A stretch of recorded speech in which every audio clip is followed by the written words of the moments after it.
Welcome to Spill, everybody. My name is Alyssa Robinson, and I am so excited that you're with here tonight for 15 Minutes with God.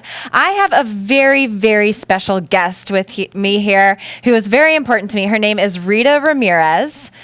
Hi, Rita. Hi, guys. So excited that you're here. So our theme tonight is overcoming fear with faith. And Rita is a perfect example of that for me because some of y'all know, maybe some of y'all don't know, but the tornadoes that hit us on October 20th, I was one of the victims of the tornado, and Rita was one of the witnesses. And what I mean by that is I was driving on I-35. I was actually on my way home from the Spill broadcast, and I was hit by a tornado, and it totaled my car. I was spinning around. I was being hit by debris. And Rita was a little bit further back on the highway, and she saw all of this happening. And Rita overcame fear and was a modern day good Samaritan to me, and she stops to help me when I was completely bewildered. I had no idea what was going on. We actually have a video of the incident afterwards where Rita found me, helped get me out of my car, was like, girl, you are coming home with me. And she stopped and helped me and gave me a ride home. So we're going to run that video real quick just so that you can see the amount of damage to the car and see the tornado and everything. And then I'll start asking Rita questions.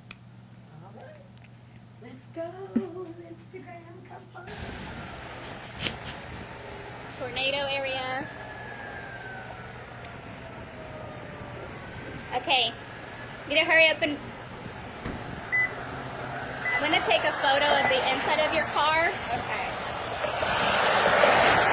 Because...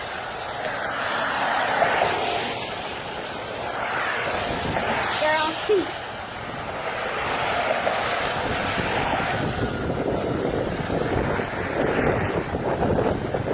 Yeah, that wind's picking up. I don't care. It's just a storm. I hope you have full coverage, child. Oh, Lord Jesus. I do have Okay, let's go. Let's go. Here's your phone. Thank you.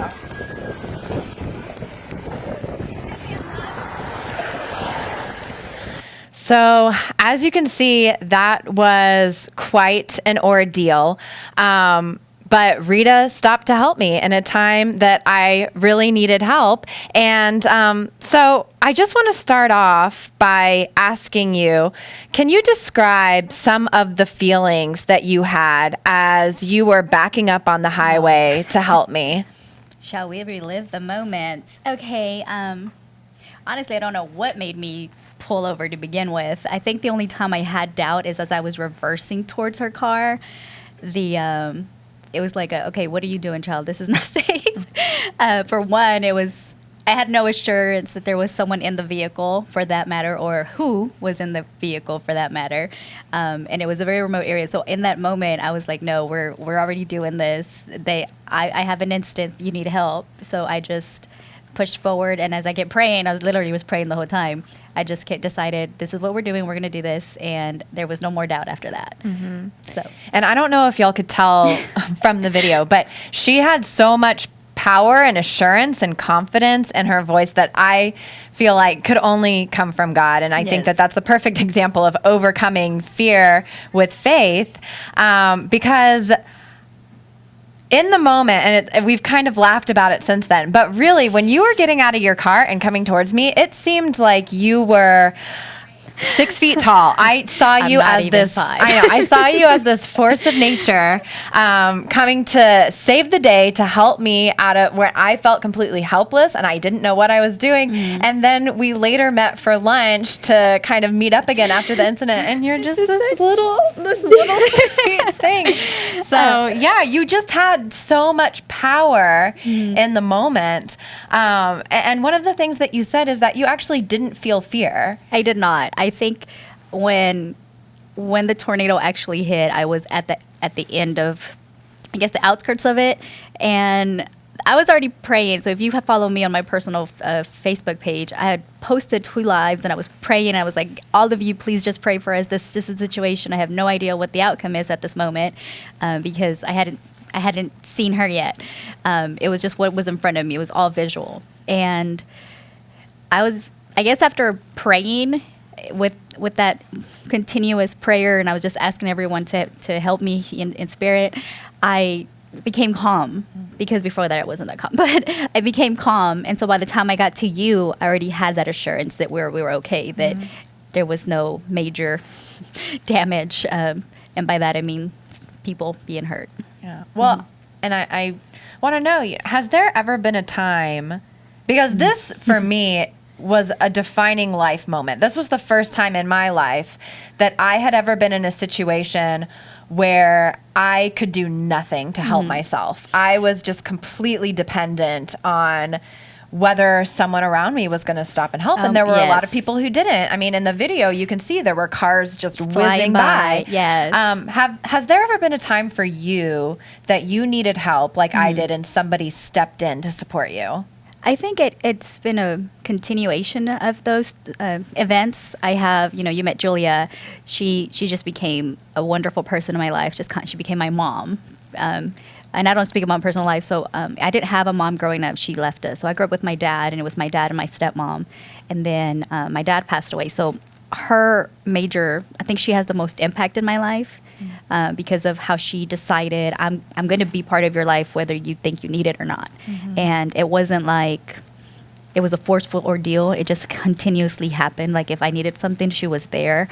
And a lot of other things happened throughout life. I think by the time I was 17 years old, I had so many people that were like helping, that I just became a godly child. I don't think I've ever doubted, for the most part, God's love or God's, the wonderful things that He does for you. At your worst moments. And I did have the pleasure of meeting Julia. And one thing I can say with certainty is that strong, loving women create strong, loving women. Or children. Yeah. Well, and so you mentioned doubt a little bit, and I know, you and I have had conversations about each of us have experienced doubt in our faith at some point. How has experiencing doubt helped you grow? Well, from the time we occasionally met, I was planning to open up my own business and leave my full-time job, secure job, and I just leaped into faith. So with me saying, okay, I've already been through the worst, it was like a reassurance that saying whatever goals I have, whatever plan I feel like I have, it's already His plan. People say, oh, well, you're crazy, you just did. But I already know my faith. I know that I have, of course I have to work for it, but God's already made a plan for me, and all I have to do is take those steps and continue being faithful. And, I am nothing without Him. And so whenever I was going through our situation, and I don't think, besides that one moment that I had fear, like as I was reversing, I didn't become doubtful. It was like, we're safe. Everything's going to be okay.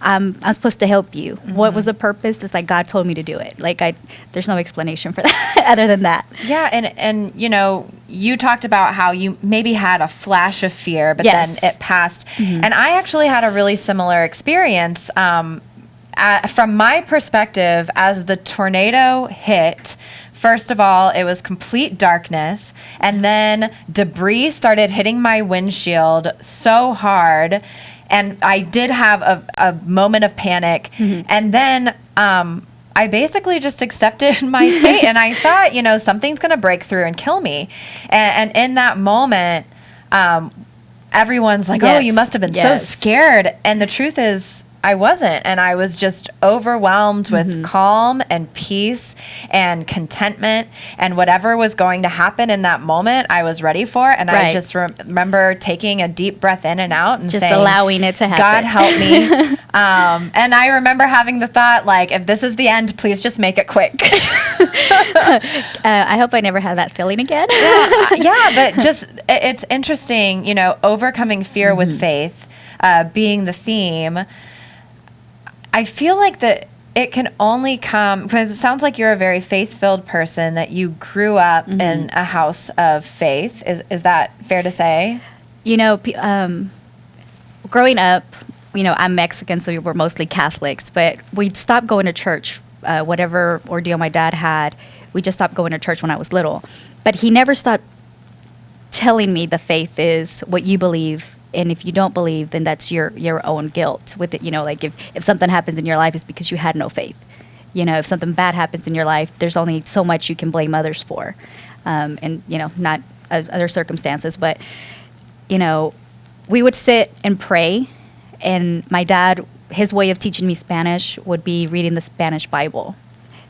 We lived out in the middle in Palmer, which is just country. So we would walk out in the back. It was just open area. We'd sit under this huge pine tree and just read. And when he passed, I think that's the word, when I went through a transition of depression and where I lost faith, that's, and I kind of grew. That's where I started to grow in my faith. It's like, okay, I already lived this experience. This is what my father's taught me. Why am I doubting that anything better is going to happen? Life's going to change. Life's going to get better. This is part of life. Death is part of life. So I'm kind of going off script here. You're fine.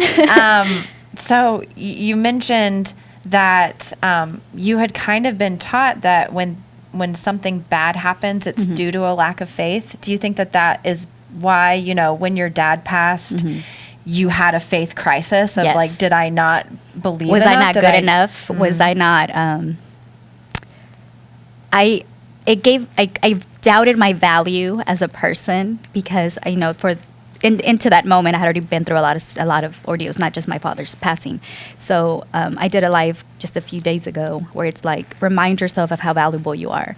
And I think I do that every day, irrelevant to what circumstances I'm in. I had into that, when I was 18, 19 years old, I was learning about this. I wasn't there yet. So that's when I had my doubt. So how has your faith changed throughout the years? I have to remind myself that others whatever others say about me doesn't depend on my value. It's what I see about myself and how much faith I have in God. Because without Him, that's the only person that's going to be with you till your last breath. So, however you love others is based on how you love yourself.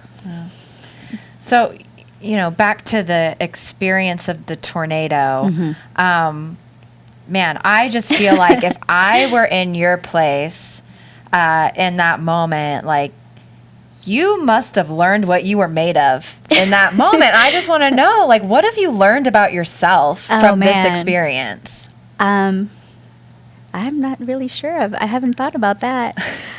I know that I'm definitely just doubtful. Like if I'm doing something, I have plans, I just do it. I just do it. I'm like, oh, you know what, God, I'm good. I know that with my faith, I'm going to make it happen. You jump in. Yes. Yes, definitely. So, Yep, that's something. Well, that's definitely something I learned about you too through this experience. That you are strong, that you are a force to be reckoned with, that you are unstoppable, that you are going to, because, something else that we didn't mention in showing the video is Rita not only stopped to help me when I needed it, but when the tornado first hit, she tried to pull a motorcyclist into her car. A lot of other stuff happened. and get him out of it. After the tornado had passed and everybody was just kind of in shock, she got out of her car and started clearing debris off the highway to help people get through. Like, man, I feel like in defining moments, everybody wonders, if I'm put in this situation, how will I react? And I think that you should be very proud of the way that you reacted to a very difficult situation that a lot of people would have just frozen. You know what, all I can say is I prayed about it and I'm grateful that nothing else happened. So what do you think you've learned about God from this tornado experience? How much love He has for you, irrelevant to what doubt you have, because I am, I can only do so much being human and keeping my faith. And He will always love me. That's beautiful. I'm sorry. I'm not emotional. I had to pause for a second and take that. Yeah, that's beautiful. So the final question, the hardest question that neither of us have an answer for. Why do you think that God brought the two of us together? Because we had this tornado crazy experience together. Yes. We've met up together once over lunch. We did a podcast together, which I'll tell you all about in a second. Now we're meeting up again, and my plan is to have a meal with you again and continue hanging out. How? Maybe we're just two beautiful souls he's going to use. I think he already has a plan for us, and we'll eventually find out what that plan is. So we'll just keep making that plan happen. Keep an open mind and keep hanging out and having a good time. There's nothing wrong with good new friends. Yeah. So, and nobody has a cool story like we do, ever. I know. Like, who can say they met in a tornado? So, Rita, thank you so much for coming on tonight. Of course. Just so y'all know, I know that this is a really interesting story, and we have so much more to tell. And Rita actually sat down with me last week, and we did a 45-minute podcast together where we went through the whole story. You can find that podcast within Apple Podcasts or Google Podcasts. Just look at Trietsch UMC, and it is Spill with Rita. And so definitely look into that. Yes. And also, we are continuing to raise money for tornado relief. So visit tmumc.org/spill, and you can make a donation. But thank you so much for spending this time with us tonight. Of course. Thank you for inviting me. It's such a pleasure. And I can't wait for future meetups, and we will see y'all again next week. Oh, anything so nice. Oh, don't cry on me.